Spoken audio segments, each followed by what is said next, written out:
But so long as maybe you are a bit broke this morning, so considering, oh, maybe I don't even have money for my lunch today, that means that as far as your psychological well-being, you are not in the best state or in the best frame of mind until maybe somebody offers you a plate of wache to have for lunch, when this psychological well-being as far as your stomach would have been um, satisfied for the day.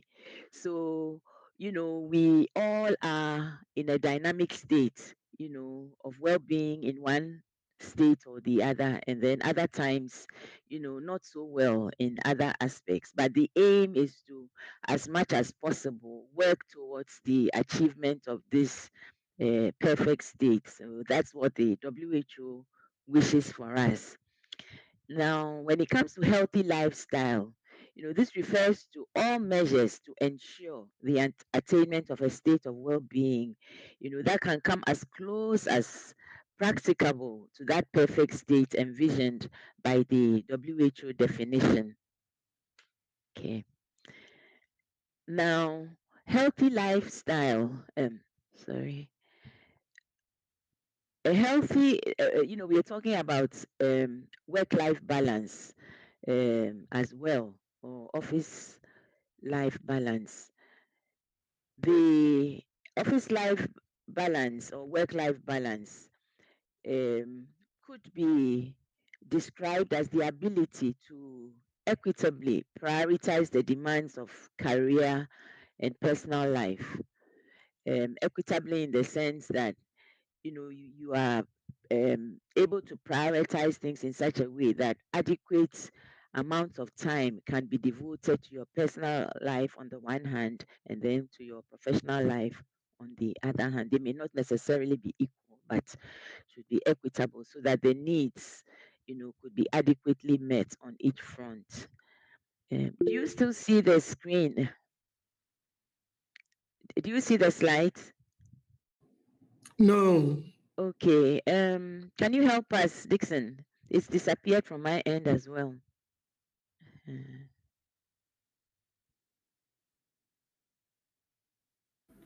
It's coming back on. Uh-huh. Great. Thank you. Can you all see it now? Yes, we can. Okay, great. Please go to the next slide.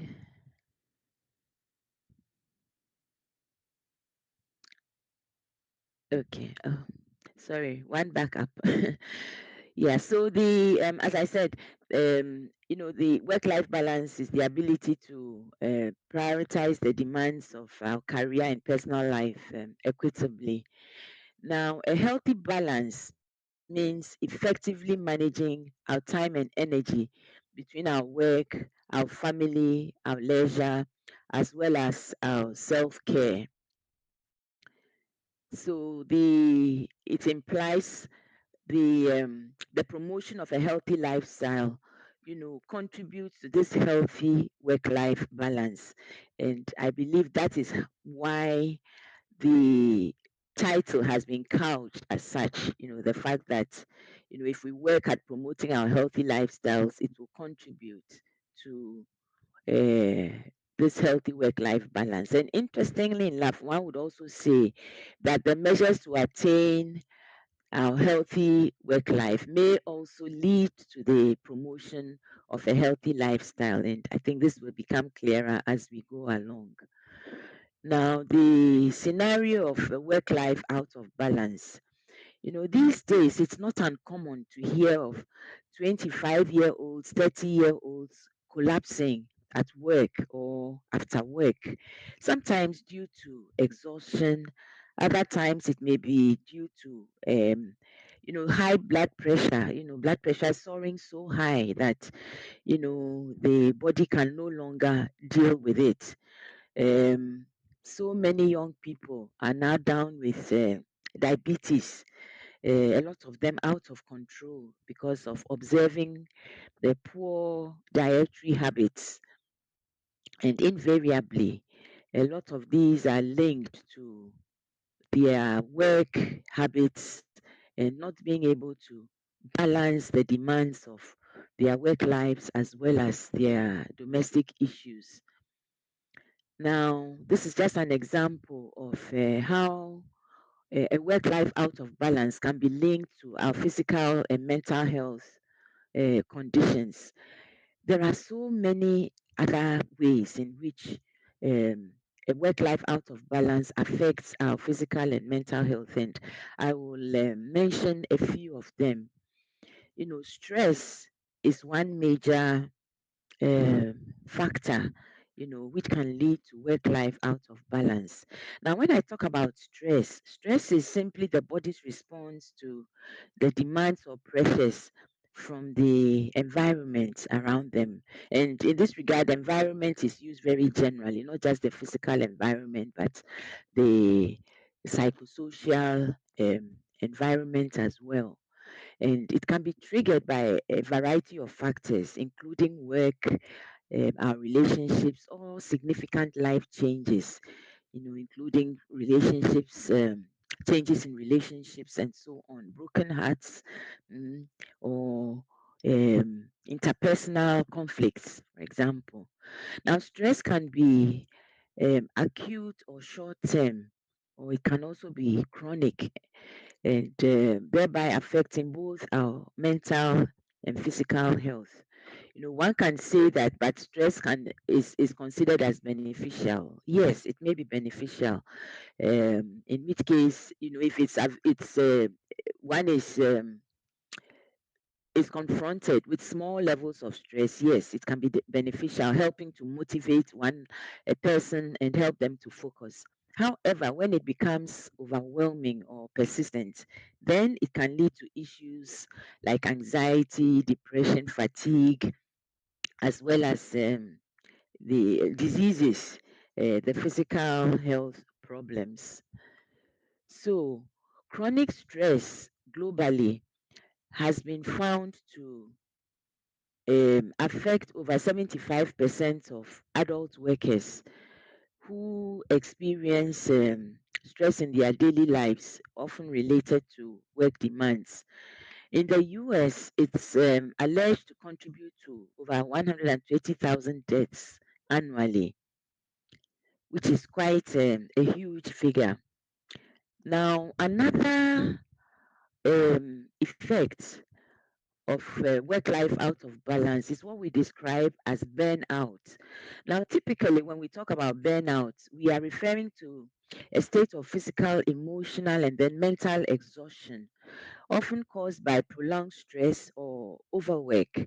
And this can manifest as a lack of motivation, at times, feelings of helplessness, and for many people, a reduced sense of accomplishment. One finds that people often experience burnout when they really feel overwhelmed by their responsibilities or when they lack support in their work or personal lives. We could have a high powered impact assessment consultant, for example, very well known for producing first class impact assessment reports, but who has been working non-stop, to make sure that he keeps being productive and coming up with the best results, and suddenly found to be breaking down during a crucial meeting. So this is what burnout does for us, and it's also quite common, among physicians globally. It's said to account for um, 50% of physicians globally have been reported to suffer from this phenomenon of burnout. These are people who are teaching people or coaching people on how to avoid burnout, and they themselves are getting burnt out by the nature of their work. And then we have cardiovascular diseases. These are diseases relating to the heart and then the circulation, where it is also a common phenomenon, and it's described as affecting over 40 to 50% of shift workers, when people who work for very long hours. Sleep disorders are also reported to be a common thing in over 50 to 60% of shift workers or people who work for long hours. Anxiety and depression are the mental health manifestations, which are also rife with over 260 million workers being estimated to suffer from anxiety and 280 million from depression. And for both of these conditions, work has been found to be a key contributor. There are many more. You take gastrointestinal disorders, that is, disorders relating to the digestive system. And here, high work levels or high stress at work is associated with 50% of these disorders, and they may present with things like indigestion, acid reflux, etc. And then musculoskeletal disorders are another. 30% of adults suffer from disorders of the muscles and bones, and which affect movement generally. And over 50% of office workers, are deemed to suffer from issues relating to um, back pain or manifesting as back pain, often due to prolonged sitting and then poor seating.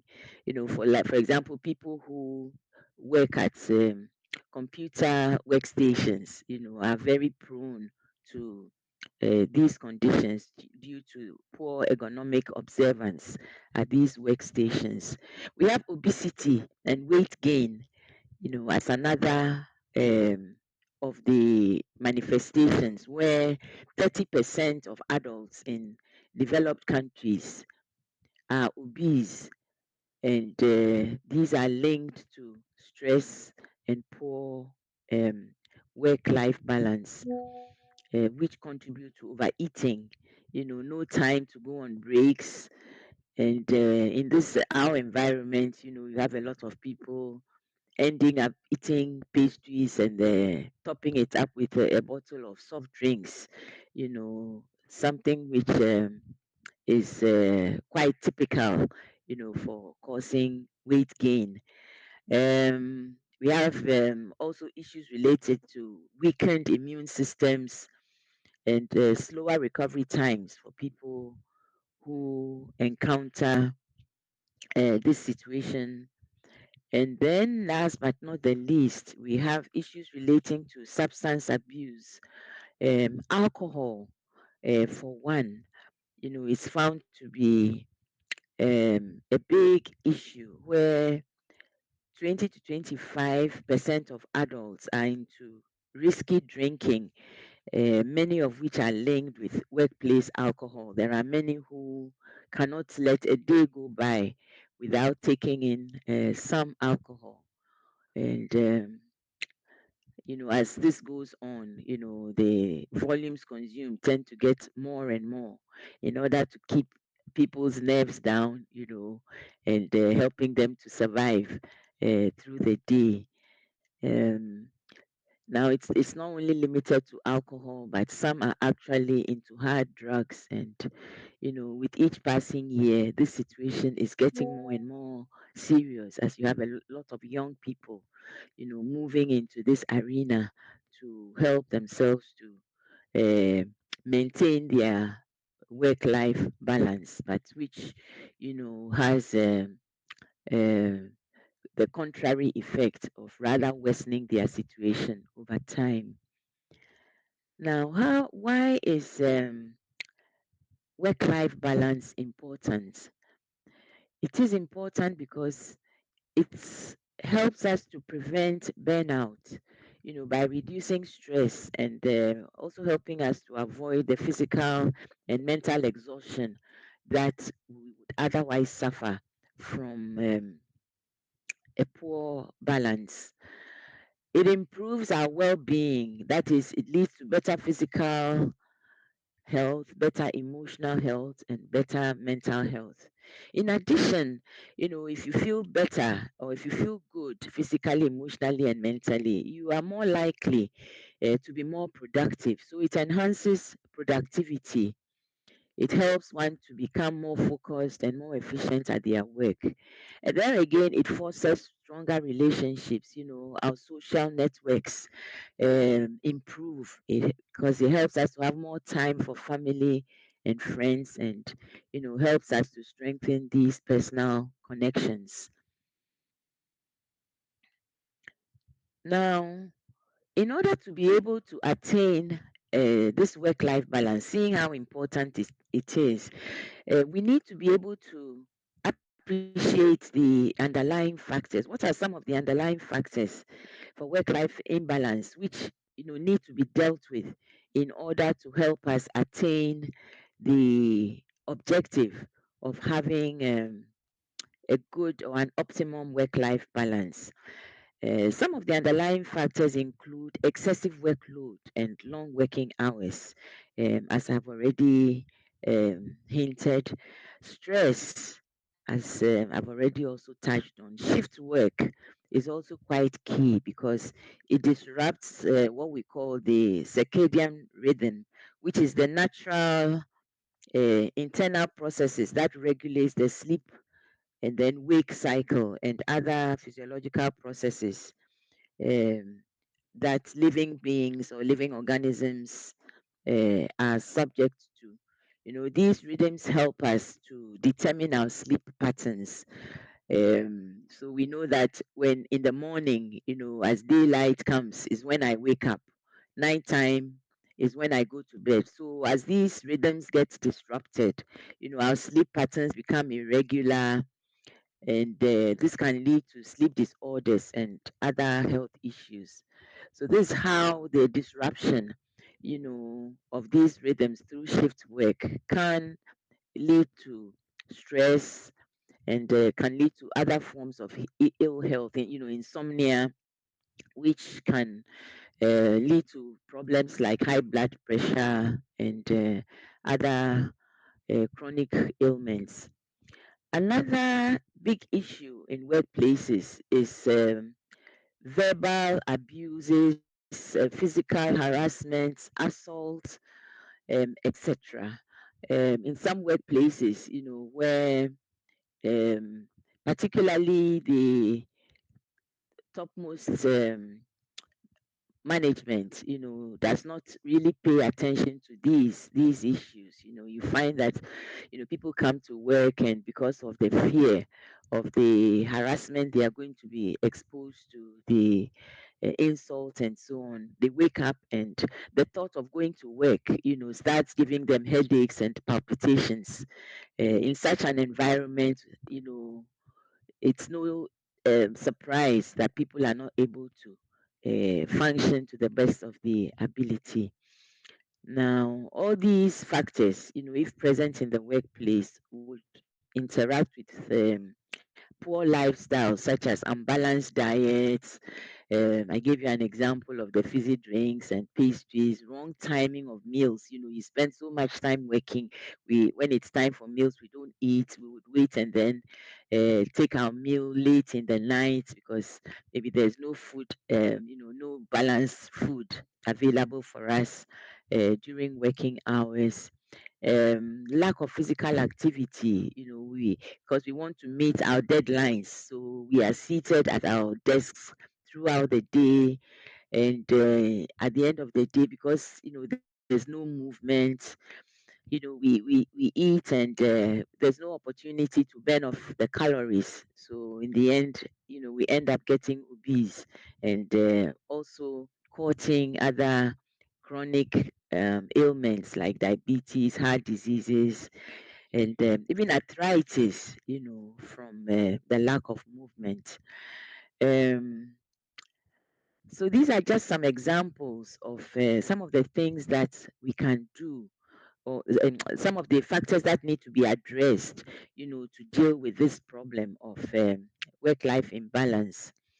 And some of the ways one can recognize that we are getting into that state of imbalance in our work-life situation are constant fatigue or exhaustion. You wake up in the morning, and whereas one would have expected that I should have had a good night of sleep, feeling invigorated in the morning. I rather feel fatigued and exhausted, and that translates into poor work performance because I come to work and I'm already tired, so I'm not able to meet my deadlines. Even if I'm able to, I find that the quality of my work is going down. People read my reports, and it's full of so many errors, and one wonders, how much thought did this lady or this gentleman put into his work. But it is a result of the fatigue or exhaustion that one is experiencing. And then it also manifests as neglecting your personal time, time for yourself, or your family time.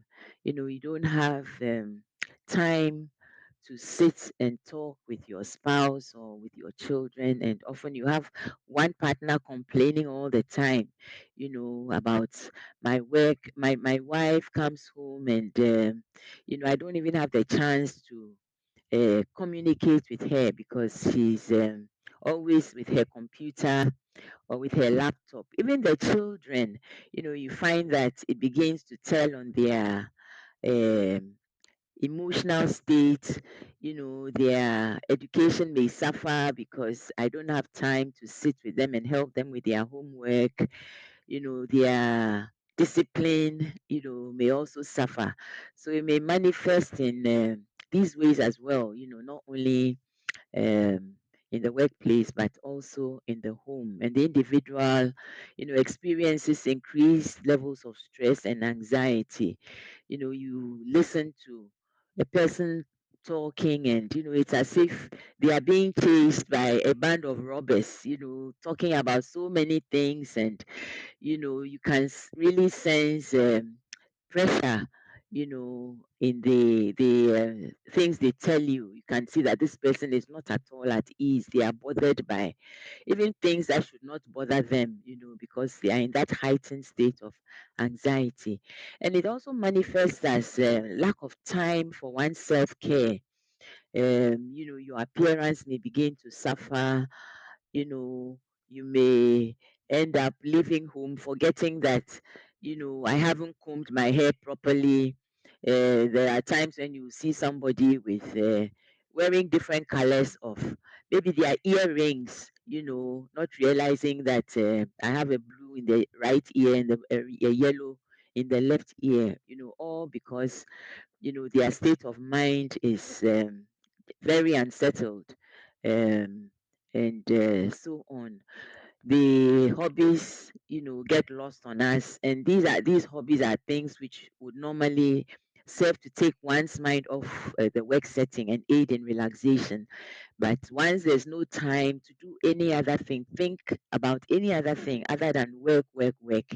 You find that you are in a constant state of tension. No relaxation, always in a tense mood. Um, so these are some of the signs that one can use to identify an individual whose work life is out of balance. So it's something we can use for ourselves and then also for people around us. Now, what are some of the things that one can do to address this situation, in the workplace? The World Health Organization has produced a beautiful model of what a healthy workplace should be like. It's called the WHO model of a healthy workplace, and it's meant to promote an integrated approach to workplace health, safety, and well being. And all these are supposed to work together to promote health at work. So they are divided into four major areas or four major arenas that need to be addressed. The first is the physical arena. Now, this physical arena has to do with the physical workplace. So, here we are talking about things that one may be exposed to in the workplace that they can see or feel. So, a hot work environment, um, exposure to hazards like noise, vibration, which may disturb one's functioning. Chemicals and so on in the workplace are all classified under the physical work environment. And then we also have the psychosocial work environment to the left side of the circle that we have it's not too clear, but it says psychosocial work environment. And here we are talking about the things that promote psychological well-being, things like the organizational issues that may go to affect health and well-being, mental health issues.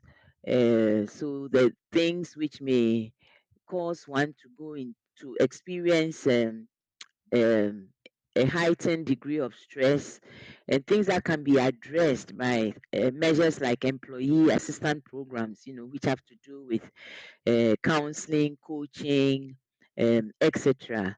Um, Providing opportunities for meditation, whilst one is in the workplace, and so on. All these go to enhance your psychological well-being. In fact, even financial well-being, can be classified under psychosocial well-being. And then we go to the right circle, the one on the right-hand side, which has to do with personal health resources. And these are measures that the employer can put in place to enhance the day-to-day um, activities that one can do to improve well-being. So what comes to mind is providing a healthy diet, ensuring that healthcare is catered for, providing opportunities for getting fit, things like gyms in the workplace, providing opportunities to have fitness classes, areas for walking, ensuring that people have a break time, where they can have their meals, providing space for these activities. One may even consider things like a creche, for workers who have children, and are breastfeeding, so they can bring the children to work, and therefore they are not stressed by the fact that the baby will go through the day without breastfeeding. So all these on the then the, we have the last circle, which is labeled community enterprise involvement. So these have to do with contributions towards the well-being of communities in which the company is operating. In fact, some of your workers may also be um, um, people in this community, and therefore they may also benefit from measures that the employer puts in place, to enhance the well-being of the society. So things like improvements in water and sanitation, helping with educational facilities, promoting screening activities, that's health screening activities for the workers and so on. And, there are many companies, where cognizance is being taken of these measures, and the understanding is that these measures, when implemented, will all work collectively to improve the physical and mental well-being of individuals in the workplace. Now, what are some of the um, practical strategies or practical measures that one can put in place to ensure that these things work um, at the individual level? So you have, for example, the need for time management, ensuring that time that you allot to work, is blocked off during working hours. You do nothing but work, of course, with breaks in between as needed. And then when it comes to recreation, that is what should happen.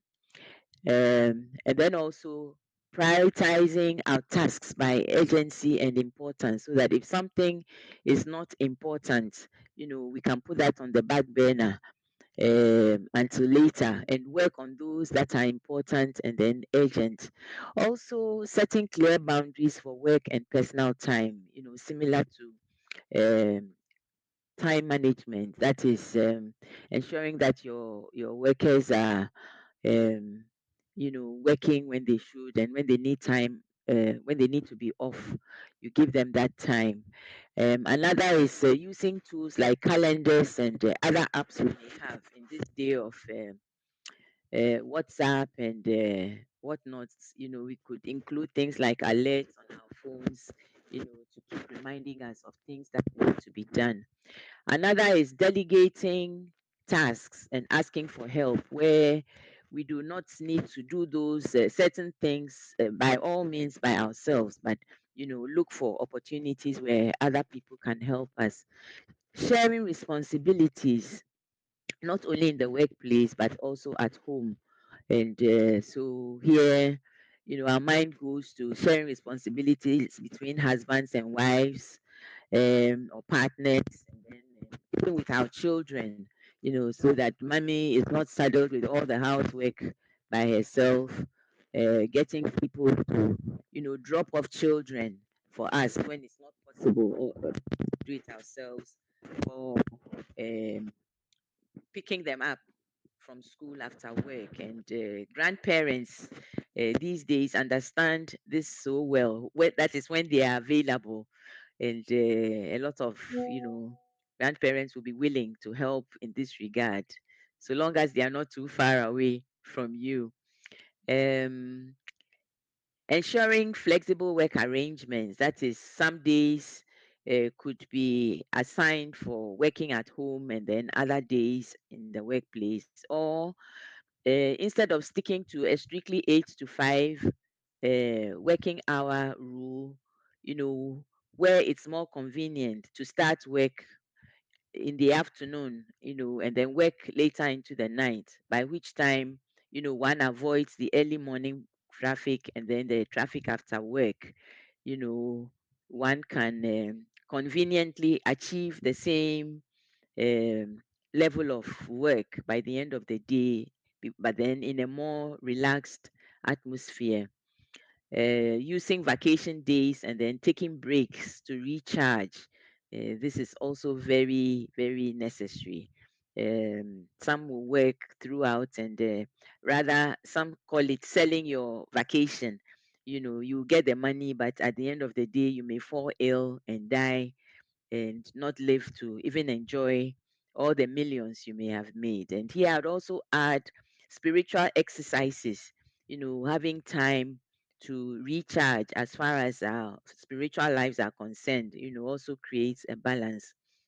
Now, healthy habits, adopting a healthy habits has a big role in all this. So I know you know this, so I'll just touch on them. Physical activity, our exercises on a regular basis help to relieve stress and then boost our energy levels. Nutrition, ensuring that we have a balanced diet rich in fruits, vegetables, and whole grains. Then avoiding excessive consumption of caffeine, alcohol, and then what we all know as junk food. And the sleep is also important, aiming for 7 to 9 hours of sleep each day. Then what we call mindfulness and relaxation, where mindfulness is the practice of being fully present and engaged in the moment without judgment. It means paying attention to your thoughts and feelings and the surrounding environment with a sense of awareness and acceptance. Having this sense of awareness, I'm at work, I'm not at home.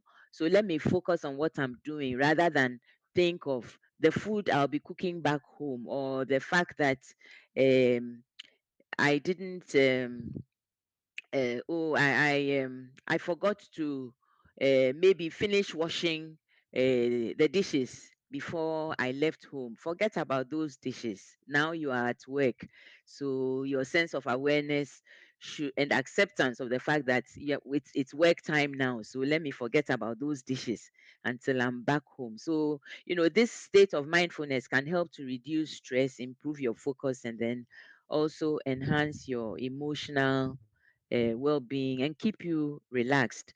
Some of the things we can do to enhance this, also include meditation, deep breathing exercises, and other relaxation techniques. We've made mention of hobbies in this regard. Now, at work, one can also encourage this by having open communication. As a boss, you need to have open communication, um, so that people know, how much you expect of them as an employee, and the workload they have to do, they have to carry to be able to meet your expectation. um Promote wellness programs, as we saw in the WHO model for personal health resources that are provided at work. Foster a culture that values time off and discourages overwork. Don't be an employer who will, close their eyes to the fact that, um, it's time for this lady to go home. She's been working all day and she's exhausted, simply because, I want to get the work finished, by all means. So I close my eyes to the needs of my workers. No, let's refrain from doing that. And then at home, we can also create a supportive environment by having routines, which will help us to make time for the family and time for our hobbies and relaxations. And if we have to work from home, set up our work corner in such a way that it's comfortable for us. We are not crammed into a small corner. We have desks of adequate height for us to sit at, instead of sitting in the sofa and trying to work on our computers. If you do this continuously for a number of weeks, your musculoskeletal system will really start begging you um, for attention. Okay, I think I will skip this. The next slide. Um, and then the role of technology in all this, can also be very helpful. Next slide, please. Technology also helps us in managing our tasks, doing our scheduling, and even in tracking our fitness. These days, you have all kinds in our on our computers, on the watches, which have the trackers and so on. And then one big thing that COVID has taught us is to take advantage of virtual meetings. And, this can help in a big way by reducing stress that comes from commuting. As we are doing this morning, I believe we are all seated in the comfort of our offices or homes, as I am, and doing this presentation, saving us all the rush this morning. The challenges to technology, though, are the fact that, we may be tempted to have our phones on all the time, checking emails because, the phones have everything on it. So instead of resting when we should, we may be checking emails or going through social media, where there are always tempting activities, calling us to watch. And then also, trying to use our do not disturb features during our personal time, either on our phones, our computers, and so on. If it's a call that is coming in, it can always wait, and you get back to it afterwards. So these are some of the things that we can take advantage of, both as individuals and as corporate organizations. Now, as EIA administrators, how do you, as a chief executive of an impact assessment company, um, or a boss in a modern, enlightened company, ensure that, the work life of your people are balanced?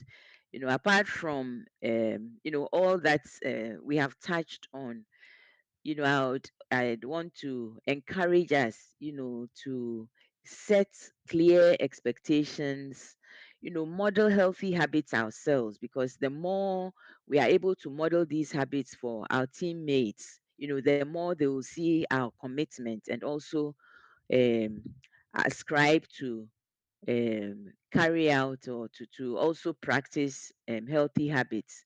And then it doesn't come cheap. We need to also work at providing some resources and support. For example, when it comes to healthcare, we all know healthcare, is getting more and more expensive in this country. So we may need to consider providing some resources to support our team members or those who work under us. Another thing one could do is to celebrate achievements and milestones of our employees. So if it's somebody's holiday, birthday, or if there's been a promotion or they've graduated from further studies, these are opportunities to celebrate. Or somebody announces that they've lost weight, from observing healthy eating habits. These are all causes for celebration. And by doing so, it helps your workers to um, feel a sense of belonging, and it boosts their morale, their loyalty, and then their level of satisfaction in the company. Another is to solicit feedback and suggestions from your employees. This is so important because it will help you to understand their needs, what their preferences are, and then also their challenges. Some of um, the measures by which companies use to do this, are through surveys and polls, because sometimes there are things that may not be so easy to say verbally to an employer, but if it comes in the form of such a poll or a survey, it's much easier. Of course, one can also have meetings or engage in informal conversations to be able to do this. So now, with all this, I would say there's a need for action on the part of each one of us, either as an individual or a corporate member of our organization. You start small and, you know, carry out these small steps bit by bit, and prioritize your self-care, set the boundaries. What is beneficial for you, in terms of activities, time spent, etc. Use the available resources to create as much as possible a healthier balance between your work and your life. And once you are working at creating a healthy lifestyle, you know, the and trying to do this through an effective work-life balance, you will be able to attain both. Like I said, the two are closely interrelated. So working hard at one also um, automatically helps to promote or strengthen the other. Now, in conclusion, um, I would say, my reflection tells me that impact assessment practitioners, are prone to work life imbalance by virtue of the nature of their work, characterized by, for example, long hours of work. They are often plagued with overload, working under pressure to meet deadlines, and hence they are good candidates, to succumb to uh, the negative effects of work life imbalance. Being good candidates in that direction also means that they are good candidates for adoption of healthy lifestyle and related habits. Now, achieving this work life balance requires conscious effort. We need to be intentional about it. It requires time and time management, and the adoption of healthy lifestyles as far as possible. It is beneficial both to individuals and organizations to help us in promoting higher productivity, reduce stress, and a healthier and more fulfilling life. Um, so I will end here, and then we'll take any questions that you might have. Thank you for your attention.